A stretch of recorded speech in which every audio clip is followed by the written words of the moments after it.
46, perdón, de la tarde. Seguimos aquí con Carlos García, analista en política exterior. Y antes de irnos a una pausa, Julia le había hecho una pregunta. Claro, después de la magistral introducción en derechos humanos que nos hiciste, queríamos como aterrizar un poco con todo lo que está pasando, porque mucha gente tiene esa curiosidad de saber qué es lo que pasa si estábamos llevando una relación muy amistosa, asertiva, controlada con Estados Unidos y Haití. ¿Y qué ha pasado? O sea, ¿por qué este revolote, así como bien dominicano, con la situación de Central Romana, ¿por qué ha pasado todo esto? Ok, lo real, ¿no? Lo real. Yo, mira, como en contexto real, Haití está pasando por una crisis multifacética, multidimensional, muy grave. República Dominicana constantemente ha pedido realmente ha cambiado. La primera petición que tenía República Dominicana desde que llegó el nuevo gobierno era que se hicieran elecciones en Haití. Sabemos que Haití está desde el 2016 más o menos en una crisis institucional muy importante. Después de la muerte de Moïse, eso se agravó. Entonces, el lío ahora no es hacer elecciones, es pacificar el territorio. Cerca del 60% del territorio está gobernado por las bandas, eso es mucho. Haití, hay regiones completas en las que no puede acceder el gobierno. Entonces, lo que está pidiendo República Dominicana y la comunidad internacional en general es permitir que una ayuda internacional de asistencia para que se pacifique el territorio. En ese caso es enfrentar a las bandas. Para que eso se dé, hay países que han hecho hojas de rutas. Fíjate que República Dominicana lo que pide es asistencia técnica y fortalecimiento de las instituciones militares de Haití, en este caso la policía haitiana. Otros países, por ejemplo México, se unió a Estados Unidos y a Canadá pidiendo también asistencia. Pero una de las cosas que decía Estados Unidos, que para que se diera esa, no quiero utilizar la palabra intervención, esa ayuda internacional militar, debían crearse campos de refugiados en terceros países, donde se puedan recibir a esos refugiados. De manera no oficial, como oficiosa, dice que se solicitó eso a República Dominicana, que sirviera de puente para los refugiados.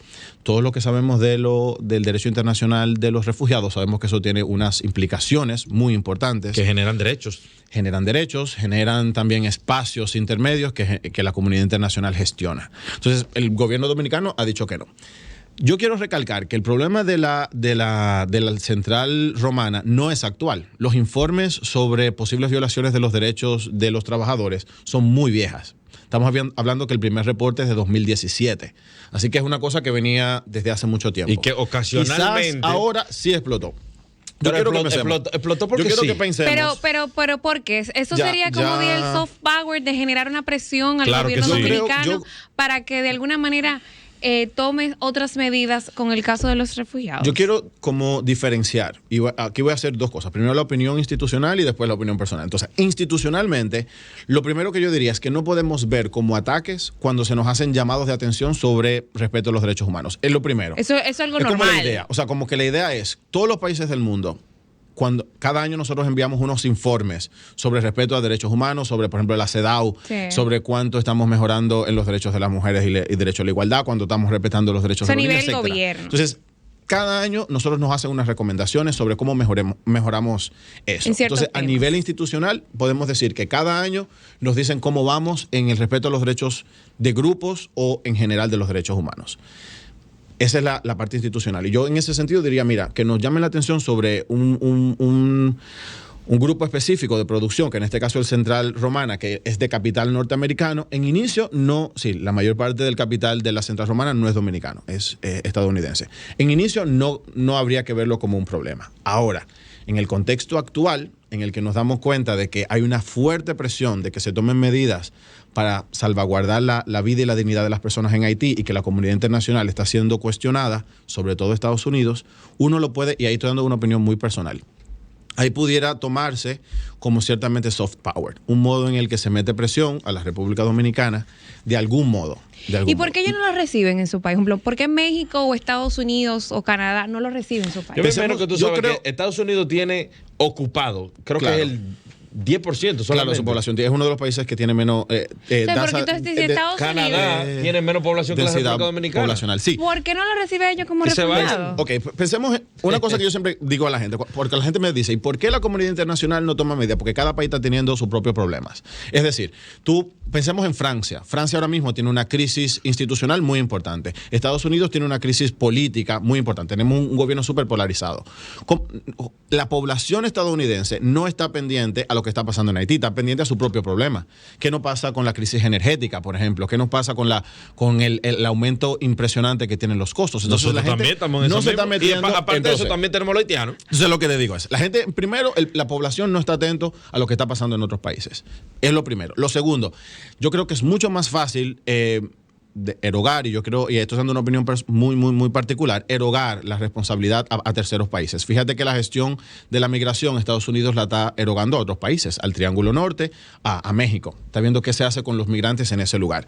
Decir que un país asume una población de otro territorio es como ir...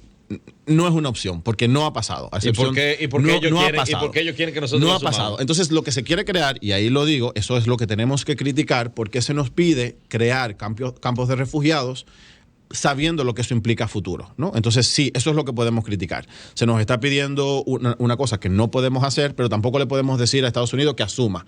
Dos males no hacen un bien. Y eso cuando la gente dice, no, porque en Estados Unidos también deportan, porque Estados Unidos matan. Dos males no hacen un bien. Lo que tenemos que sentarnos y ver qué propuestas podemos hacer para solucionar lo que dice el presidente más de una vez. El problema haitiano hay que resolverlo en Haití. Fíjate que hubo una respuesta que dio Sillier sobre cuando se nos hizo la declaración que hizo el Alto Comisionado para los Refugiados, el ACNUR. ¿Qué es lo que le estaba diciendo? Lo que no tenemos que atacar el problema de las migraciones. Lo que tenemos que atacar es el por qué las personas migran. Lo mismo que está pasando con Venezuela. Entonces, se está tratando de gestionar los efectos sin atacar las causas. Pero ¿tú sabes cuál es el problema? Que los Estados Unidos son los primeros que viven metiéndose en los problemas de los demás. Sí. Oye, eso es parte de su política la exterior. República Dominicana no puede despedirle a los Estados Unidos que asuman. Claro. Pero hermano, tampoco ustedes nos piden que nosotros asuman. Ahora, también en el mundo se ha querido darles, o no sé quién es que le ha dado ese poder supra país a Estados Unidos como los policías del mundo. Que es una hegemonía. Pero nosotros Hermano, mismos se la damos. Ocúpense de su problema. Pero nosotros mismos se lo decimos. Lo que la gente dice, lo que tú acabas de decir, Estados Unidos que lo asuma. O sea, nosotros mismos le damos a Estados Unidos un papel que queremos que juegue, pero cuando lo juega no lo queremos. O sea, nosotros mismos decimos, Estados Unidos que vaya e intervenga. Estados Unidos que tome medidas. Pero cuando Estados Unidos toma medidas no la queremos. Sí, pero espérate. Claro, no pero ¿qué tipo de medidas? Las intervenciones intervenciones de aquí nosotros nunca se las pedimos y lo sacamos. Claro. Por eso se le dice gringo. Claro. Y también, ahora, ellos se meten donde haya petróleo. Claro. En Irak, armas de destrucción masiva. Nunca existieron armas de destrucción masiva. Pero no se metieron donde Boko Haram cuando se llevaba a las niñas. Esto es un tema para podcast y te vamos a invitar. Lo vamos a invitar al podcast del porque CODES, el tiempo realmente se nos ha acabado. Pero muchísimas gracias, Carlos, por venir y sacar este espacio un domingo, que yo sé que es el domingo de descanso para todos. Claro. Pero créeme que mucha gente, tanto en República Dominicana como esos dominicanos en el exterior que nos escuchan de muchas partes de Estados Unidos, están muy agradecidos de esa visión, a de mí esa reflexión. me saca mucha pasión este tema, porque realmente yo soy nacionalista por encima de todo. Pero yo lo que quiero quizás que nos quede una cosa al final, porque yo sé que es un tema muy extenso. Lo que yo simplemente quiero dejar claro, los derechos humanos, cuando la gente defiende los derechos humanos, eso no va en contra, primero, ni de la seguridad. O sea, cuando defendemos los derechos humanos, al contrario, estamos asegurando que los principios básicos de respeto sean para todos los individuos. No hay una contradicción entre delincuencia, seguridad versus derechos humanos. Eso no existe, todo lo contrario. Y segundo, que el Estado lo que está llamado es a defender a cada individuo, incluyendo los delincuentes, desde el debido proceso. Bueno, señores, lamentablemente llegamos al final de este programa. Hasta el próximo domingo. Dios los bendiga. Cuídense.